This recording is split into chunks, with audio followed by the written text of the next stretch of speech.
Yo, what's up? It's the Purple Yeti. Back again. Ridiculous moniker as well. Got some orange burst. It's gonna be tasty. Yep, that's right. Wearing my Texas State Champs shirt. The title is still present. And yeah, back for another week of college football reviewage. Some news here and there, somewhere around, and we're going to talk about the wacky weekend that was in college football. We'll maybe go over some news. There's some news that is pretty big. There's some news that are just kind of lame. Who knows? But first and foremost, Kansas State won. They beat TCU. TCU's offense was just not there. It was like a long pause in a mid-sentence. You just wait for it to be over so the other stuff can happen. And that's what TCU did for most of the game. Kansas State's defense was in full effect. Although TCU's defense was pretty tough, they're fast guys, they're scrappy, but they just couldn't get over Kansas State. Collin Klein looked a little off, actually. Some of his passes were off. He stumbled here and there, but he still was able to rush for 2 touchdowns. Anthony Cantinelli, a couple of field goals. The defense is underrated. They're really coming on strong, even though we suffered a couple of injuries that we won't know about, much like last week with Ty Zimmerman and somebody else. Oh, on the offensive side, Tyler Lockett got injured too. So hopefully it's not a lacerated kidney. That would suck. But the team's banged up. They're still undefeated. They're 10-0. It's a good thing. They head to Baylor this weekend to clinch a share of the title of the Big 12 championship. So it's a big game, and those guys are beat up pretty well. They've been beat up all year. So we're gonna hopefully they'll have enough steam to go into Baylor and win and get a share of the Big 12 championship at the very least. They have a bye week for Thanksgiving, so it's a good time. That's why it's they gotta just make it there, do okay, and then they can prepare for their next game in 2 weeks, which would be the Texas Longhorns, which, if you would have seen yesterday, only on the Longhorn Network, but not on firstrowsports.eu. Google it. Not anywhere on any TV that I could watch. Yay, Longhorn Network. They pretty much handled Iowa State well. They beat them, I think, 33-7. The big orange deal was that Darrel K Royal died, and to pay tribute, they opened up the game in a wishbone and turned it into a pass flea flicker crazy play, and actually it was pretty cool. So congrats to those guys. They're on a roll. Don't look now. They only have 2 losses. David Ash is coming into his own as quarterback, and are they hitting their stride, and will they be able to hit their stride in Manhattan in 2 weeks? 3, actually. We'll find out then, but focus on the next weekend. I think Texas has the weekend off, and then they take on TCU over Thanksgiving, so that's their schedule. So anything can happen. It's the Big 12. West Virginia has lost 4 in a row right now, and they were BCS talk a month ago. Anything can happen. That's why I'm only focusing on this weekend. Share the Big 12 championship. Think about that. You've gone from Ron Prince stomp to Big 12 champion. K-State has only been Big 12 champion one other time, and that was way back when in 2003. I was at the title game. I almost got thrown out for starting an overrated chant in the fourth quarter. What can you say? When Darren Sproles runs over Oklahoma like that, you kind of do that. At any rate, yeah, that's the nice thing. You got to win at least one of the last 2 games to get a share of the Big 12 championship. So that's next week.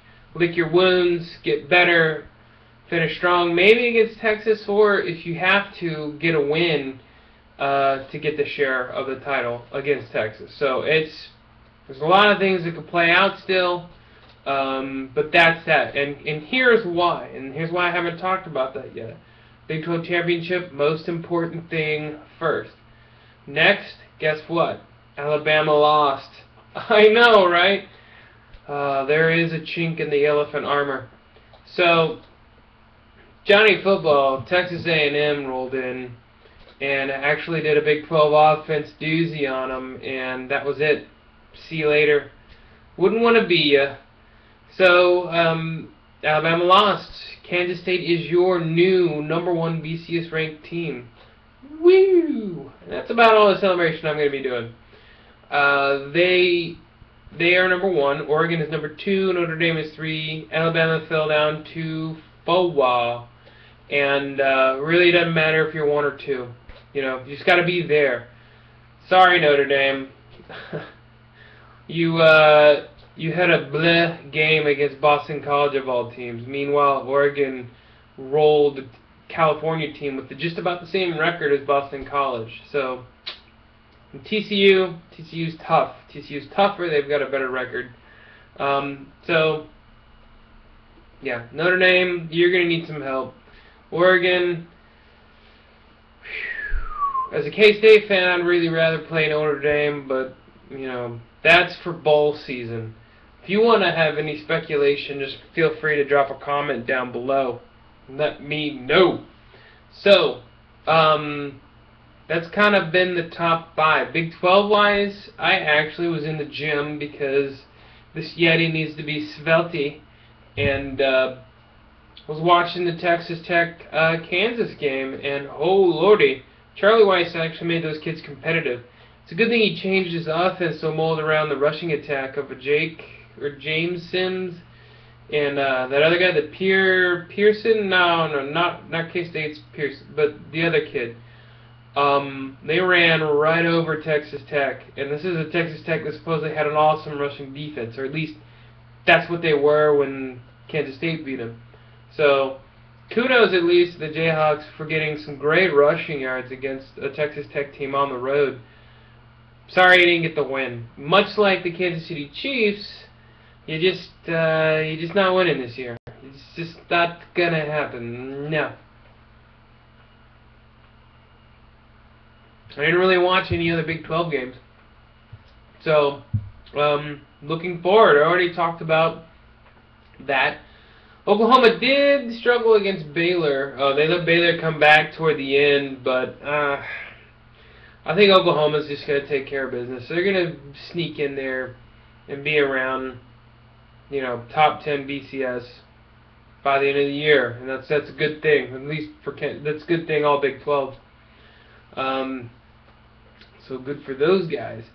But looking ahead, that's about, it's pretty much you win and you're in. You win the Big 12.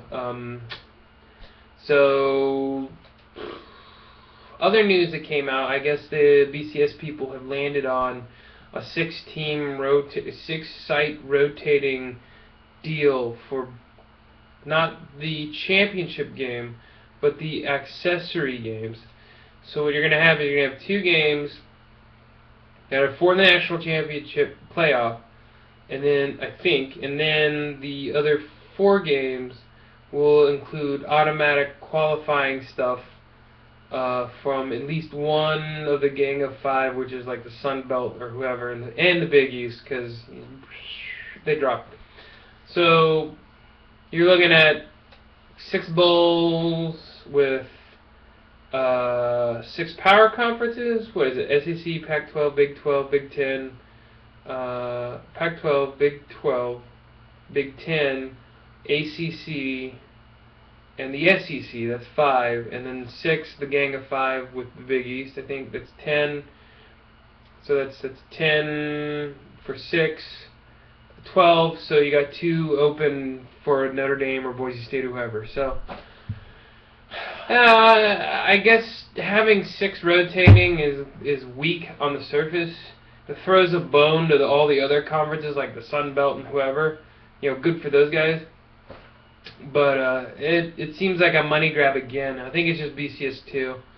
And that's what's going to be labeled as moving forward. You're going to hear all the pundits, all the supposed journalists that call themselves sports writers, or sports writers that supposedly call themselves journalists, talk about how it's just not good enough again, and then they're going to get, you know, after about a month of something different, they're going to complain to justify people reading their crappy penmanship article bullcrap. So, yeah, get ready for that again. I know I'm looking forward to it.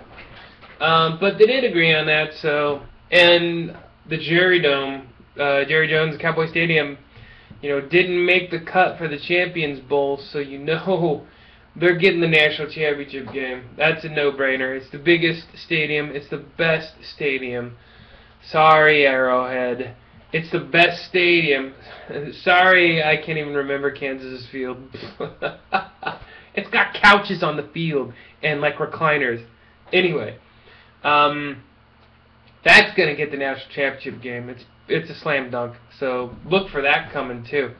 Look for me coming to Kansas again next week. It's Turkey Day. I'll take a screenshot of this and draw either on your screen with a marker around the hand, and then put some legs on it, and it'll be Turkey Day, and that'll be next week, and I will be there, and I will more than likely be on location. I was kind of on location Saturday night for the TCU K-State game over at the Lavaca Street Bar. Don't know where I'm going to be this Saturday. Earlier reports indicate Wichita, Kansas is about to get another dose of the Purple Yeti. Whether or not we make it back at, was it Ed's Sports Bar or not, who knows. We might just do a little home style, visiting style, food, feeding things, who knows. It's going to be a blast. It's a night game. It's going to be amazing. Watch it on ESPN. That's what I'm going to be doing. But that's coming up. After that, I'll probably be back here speculating on the weekend that was. Who knows? We'll find out. Actually, I might be on locale for Kansas City as well. Anyway, follow me at KCCGD and get the Twitter feeds, and I'll let you know. Maybe I'll let you know on the Facebooks too. Go to kccollegegameday.com. All my stuff's hooked up there. You know, maybe get some recipes, watch some videos, learn how to play the flute. It'll be all good, happy time. So, hey, in the meantime, it's good to feel number 1. First time in school history for BCS ranking that they're number 1.